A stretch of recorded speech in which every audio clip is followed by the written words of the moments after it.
L'ancien nageur et médaillé olympique Yannick Agnel a été placé en garde à vue ce jeudi 9 décembre dans le cadre d'une enquête pour viol et agression sexuelle sur mineur de 15 ans. L'ancien nageur et double champion olympique Yannick Agnel a été interpellé ce jeudi 9 décembre et placé en garde à vue dans le cadre d'une enquête pour viol et agression sexuelle sur mineur de 15 ans, a annoncé le parquet de Mulhouse, au Rhin.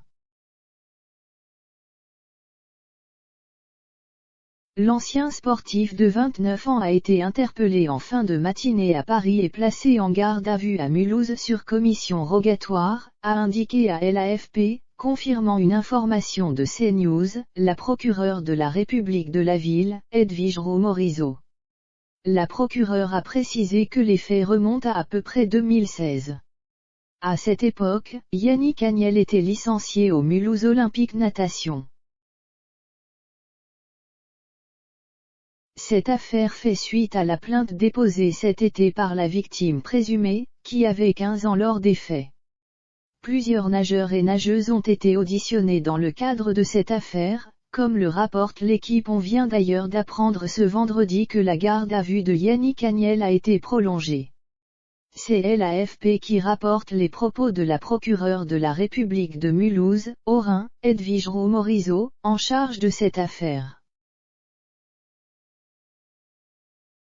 Yannick Agnel a remporté 2 médailles d'or sur le nage libre et le relais 4x100 m et une médaille d'argent sur le relais 4x200, lors des Jeux Olympiques de Londres en 2012.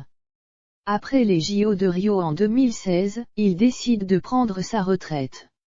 Après une reprise d'études à l'université Paris-Dauphine, Yannick Agnel devient consultant sportif pour les chaînes du groupe France Télévisions en 2019. En plus d'être l'un des nageurs français les plus médaillés, Yannick Agnel est un passionné de e-sport.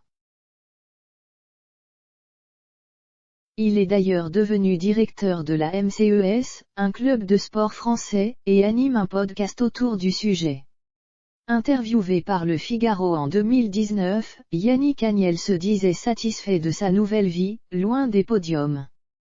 Quand j'ai arrêté la natation, je me suis orienté vers les domaines qui me paraissaient être les bonnes décisions, mais je me suis heurté à la réalité des choses, je n'étais pas réellement passionné par mes choix. J'avais besoin de toucher le radiateur pour me rendre compte qu'il était brûlant. Par effet d'entonnoir, j'ai analysé ce dans quoi je voulais réellement bosser dans le futur. Et j'ai trouvé ce qu'il me convenait.